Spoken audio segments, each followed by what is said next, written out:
duro e por aí fora. Mas o que eu queria chegar era a este ponto, é a minha dúvida. Como é que nós, com tanto engano na igreja, por exemplo, há agora aquela coisa como o Ismael também falou e eu também tenho essa ideia, não foi neste tema, foi já com o irmão brasileiro, em que há umas pessoas que dizem que nós temos que fazer tudo para chegar à salvação e outros dizem que é Cristo que vai fazer tudo para chegar à salvação, ou seja, para podermos adquiri-la. E eu fico com dúvidas de o que é necessário fazer na realidade, tu já chegaste a uns pontos, para nós não perdermos essa salvação que já foi garantida por Cristo, mas não é uma vez salvação para sempre, como é o evangélico.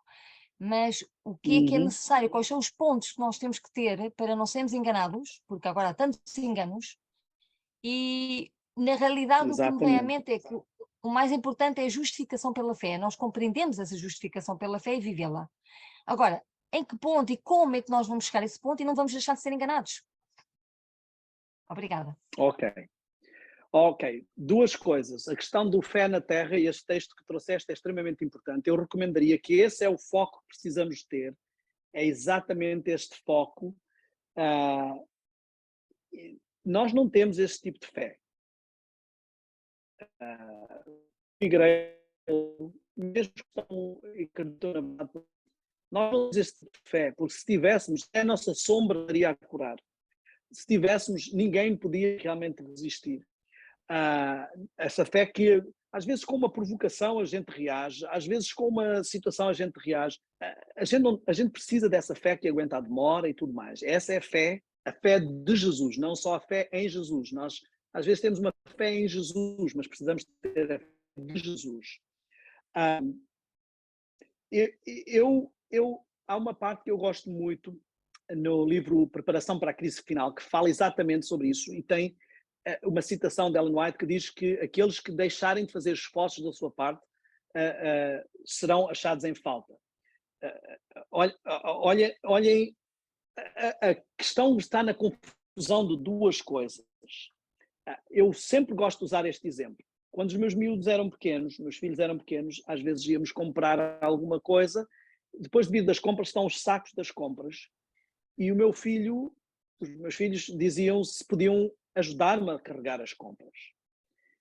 Eu olhava para os sacos e eu sabia claramente que eles não tinham força para carregar os sacos. E eles também sabiam. Então, vamos entrar numa ação conjunta. Se só eles carregarem os sacos, aqueles sacos não vão sair dali. Se só eu carregar os sacos, então eles não vão sentir que estão a ajudar a carregar os sacos. E a ação conjunta vai no seguinte: o meu filho vai pôr as mãos nos sacos e com o máximo da sua força, mas quem está realmente a carregar aquele saco sou eu. Eu vou deixar que ele sinta o peso daquele saco para que ele sinta que está a participar e eu vou deixar que ele sinta o peso até o ponto em que ele pode aguentar. Mas se eu largar aquele saco, ele não vai aguentar. Este é o trabalho conjunto, é um trabalho de cooperação divina ou humana. A Bíblia diz que sem Deus nada podemos fazer. Então, até mesmo pôr a mão naquelas bolsas e carregá-la, até mesmo isso é Deus que nos dá. Mas eu utilizo uma expressão para ajudar a entender, porque Deus já nos deu algumas forças para fazer algo e Ele não fará por nós aquilo que já nos deu força para fazer. Reparem, Deus chegou àquele homem e disse: levanta-te e anda. Aquele homem não podia andar, não pela sua força, mas Deus não chegou lá e carregou. Jesus chegou lá e mandou fazer algo e ele teve que exercer fé de que, embora ele soubesse que não podia levantar-se e andar, ele sabia que se não exercesse essa força e essa fé, nada iria acontecer. A mesma coisa aconteceu com Pedro. Quando Pedro disse: manda-me ir ter contigo se és tu, Senhor. Pedro sabia que não conseguia andar sobre as águas, mas ele avançou e fez a sua parte, sabendo que Deus o iria fazer andar sobre as águas. Então nós temos que distinguir justificação e santificação. Outra ilustração que eu uso é esta. Vamos dizer que eu chego ao meu banco e eu não tenho dinheiro e o saldo está negativo. E o banco diz: nós vamos pôr aí um crédito, um saldo contabilístico. Eu olho para o banco e sei que não é o meu dinheiro, mas o saldo não aparece negativo. Isso é justificação. Mas agora, alguém vê a minha situação e diz assim: olha, para não ficares nessa situação, todos os meses eu vou pôr X de depósito. Mas já não é um empréstimo, nem um crédito, nem um saldo contabilístico. É um donativo. Quando eu olho para a minha conta, o dinheiro que está lá é meu, mas não é meu. Eu sei que não tenho capacidade de pôr lá aquele dinheiro. Então, isso é santificação. Na justificação, Deus considera que eu tenho um saldo positivo e não é meu. Na santificação, Deus me dá a justiça transferida. Ele transfere da sua justiça para o meu caráter. Essa justiça passa a ser minha, mas eu continuo a saber que não foi pela minha capacidade. Não fui eu que conquistei aquele dinheiro, mas ele agora é meu. O do banco é só um crédito contabilístico. Os depósitos, eles são efetivamente meus. Portanto, a justiça imputada e a justiça impartida são duas justiças que nós precisamos de ter. E todas vêm de Deus. Para uma delas, nós precisamos pôr toda a nossa força. Diz assim, para defendermos a nossa salvação com temor e tremor. Nós tenhamos força, mas como os meus filhos, eu tenho que pôr toda a minha capacidade para levantar. E concluo com isto. Por que é que eu tenho que fazer isto, se não vai ter nenhum efeito? A questão é que não é que eu tenho que fazer isto, é quando eu quero algo, eu vou pôr toda a minha força. Ainda que eu não tenha capacidade de fazer isso, eu vou pôr toda a minha força. Se eu me estiver a afogar e eu não souber nadar, eu mesmo assim vou esbracejar o máximo que eu posso. Quando nós queremos algo, não existe isso de eu quero, mas o Senhor vai fazer. O Espírito por si diz claramente que os que fizerem isso serão achados em falta. Então, quando nós pomos toda a nossa força, não é porque achemos que sabemos andar sobre as águas ou que achamos que podemos levantar e caminhar. É porque acreditamos que o Senhor pode fazer isso em nós, apesar de nós não termos capacidade e porque desejamos tanto que pomos toda a nossa força nisso. Isso Espero ter sido significa, claro. Ok. isso Sim, significa diz, então Vera. que eu terei a fé de Jesus e a fé em Jesus, porque utilizo as duas coisas. Exatamente, eu preciso ter. A fé de Jesus é uma fé que dizia levanta-te e anda, e isso acontecia. Nós precisamos transitar de ter apenas a fé em Jesus para ter a fé de Jesus. Nós, reparem, isso é o que é necessário para os últimos dias, para o remanescente. Eles têm que ter a fé de Jesus, não apenas a fé em Jesus. Jesus disse: se vocês crerem, farão coisas maiores do que estas. Não pelo nosso poder, mas pelo poder dele em nós. Portanto, nós temos a vitória de Cristo sobre o pecado, geral, e depois temos a vitória de Cristo sobre o pecado através de nós. Essa precisa de acontecer. Muito lado liberal muitas vezes rejeita essa vitória porque acha que é obras. E às vezes existem as pessoas que estão a pôr a ênfase nas obras e olham demasiado para o que concretizam. Mas isso não significa que o contrário seja positivo. Eu ponho o melhor esforço, acreditando que o Senhor vai colocando em mim essa força. Eu chegar lá às A fé é bolsas imputada e a fé é sentir que o meu comunicada. filho... Exatamente. Exatamente.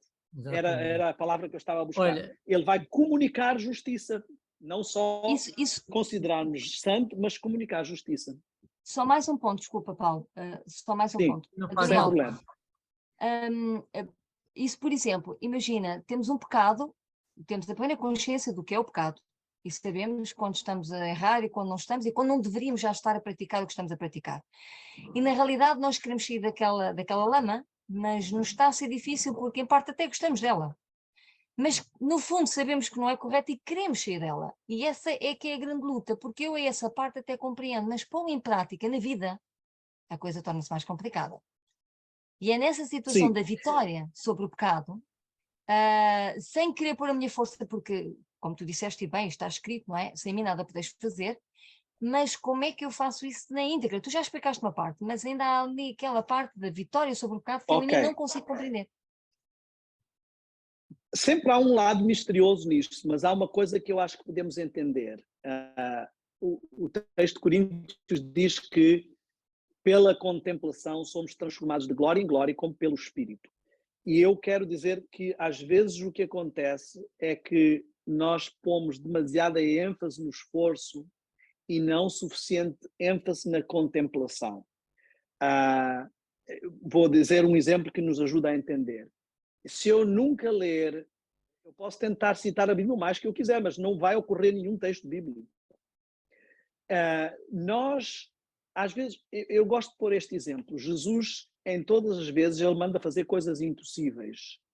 Vai e não peques mais. Eu posso sair e pensar, ok, vou fazer isto. Posso estar com toda a boa vontade, mas só o Senhor pode pôr em mim o querer e o efetuar. E esse é um processo. É um processo que vai de glória em glória. Glória significa caráter. De defeito de caráter para defeito de caráter. Não é um processo instantâneo, é um processo lento. Mas às vezes a falta de progresso acontece porque o nosso foco está demasiado no resultado e pouco no processo. Vou dar exemplos. Às vezes nós fazemos confissão do pecado como ato, mas não houve ainda uma confissão do pecado como estado. Vou explicar. Eu posso mentir agora e pedir perdão a Deus. E amanhã minto outra vez e peço perdão a Deus. E não estou a falar de mentiras, não estou a falar de não ser sincero. Pode ser fraco. Eu estou a confessar cada ato de mentira, mas eu não estou a confessar o facto de que a mentira ainda existe no meu coração, de que precisa o Senhor prescrutar essa mentira. Não estou a contemplar o Senhor o suficiente para que ele esteja tão cheio do Senhor que isso expulsa a mentira da minha vida.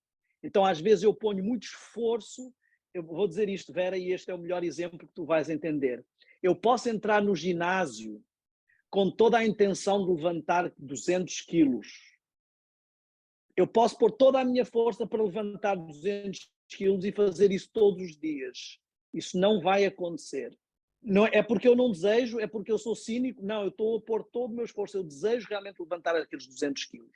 Eu tenho que começar por levantar 5 quilos, 10 quilos, 20 quilos, 30 quilos, 50 quilos, 100 quilos. Um dia vou chegar ao ponto de levantar 20 quilos, 200 quilos, melhor dizendo. Então, às vezes nós não percebemos este processo e que é necessário que ele aconteça e precisamos continuar na perseverança até que os músculos cheguem àquela força. E é o Senhor que nos dá a força para levantar 20, 50 e depois 100. Não, eu posso ter todo o desejo de... Eu faço uma distinção, aquele texto de Filipenses que eu acabei de citar, eu faço uma distinção entre o querer e o efetuar e o desejo. Nós desejamos as coisas, mas só o Senhor nos pode dar o querer que leva ao efetuar. E esse é um processo. Então, não podemos desanimar e continuar nesse processo. E é um milagre. E ela não nos deu querer efetuar de boa vontade o deu? Aqui é onde entram, às vezes, algumas contradições. O problema não é o que ele nos deu, mas o Senhor trabalha em cooperação com o elemento humano, senão seria um milagre automático. A transformação de caráter não é um milagre automático. Isto é o que muita gente pensa. Elas pensam, eu vou continuar assim e quando vier o Senhor, na glorificação, o meu caráter será automaticamente transformado. Mas é o exercício da vontade e o constante submeter a vontade a Deus. Então, Deus podia transformar-nos imediatamente, mas Ele nos deixa ir a um processo porque a transformação tem mais poder. Repara, o poder de Deus está lá, mas a minha capacidade de receber, eu vou pôr assim, imagina que eu ponho um prato grande aqui com comida nutritiva. Tu podes querer comer todo aquele prato, mas se não desenvolveres a habilidade de comer, não vais conseguir comer aqui tudo. O poder está lá. Então, o poder de Deus é ilimitado, mas a capacidade do recipiente de receber aquele poder precisa de ser desenvolvida. E é com uma experiência. Repara, Davi enfrentou Golias porque primeiro enfrentou o leão e o urso. Deus não pôs logo Golias à frente dele. Primeiro foi um leão, depois foi um urso. Agora que ele já tem alguma experiência, vamos para o gigante. Então, nós às vezes queremos já derrubar o gigante. Se Davi tivesse tentado derrubar o gigante logo, ele teria falhado e estaria frustrado. Senhor, afinal eu confiei em ti. Deus não quer que a gente vá nessa... Ele não vai fazer um milagre instantâneo. Às vezes é necessário, mas ele vai fazer um processo connosco. Mas obrigada, Daniel. Deus te abençoe. Obrigado, Vera. De qualquer das formas, Deus esteve na derrota do Golias. ok? Claro, Deus teve. exatamente, Ele não derrotou, ele por si próprio nunca derrotaria o Golias. exatamente. Era Foi na como o realidade o Senhor. meu sermão de sábado passado. Ok. Deus nos deixa levar alguns louros. A história, na realidade, é Deus e Golias, não Davi e Golias. É a arca Exatamente. de Deus e não a arca de Noé.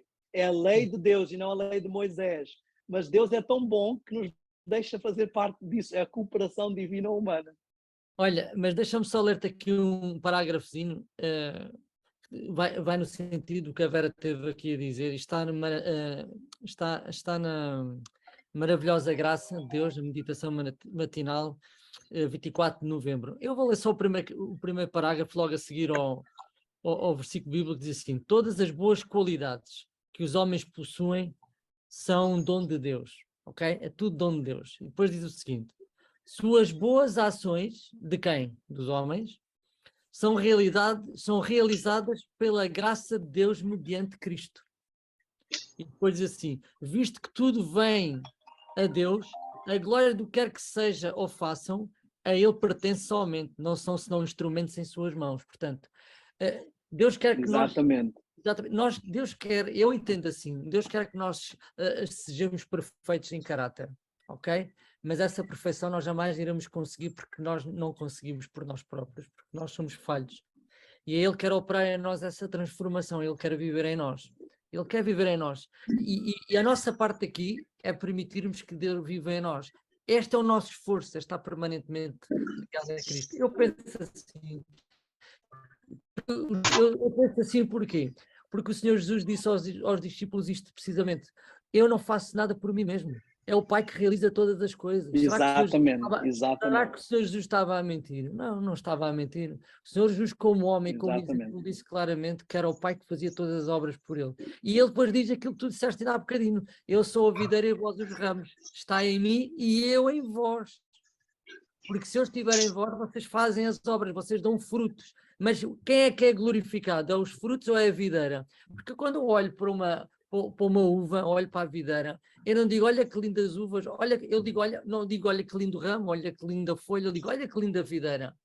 E é estes frutos que Deus quer fazer em nós. Quando as pessoas olharem para nós, não vão olhar para o ramo, nem para a folha, mas vão olhar para a videira. E quem é a videira? É Cristo. Nós temos que refletir a Cristo.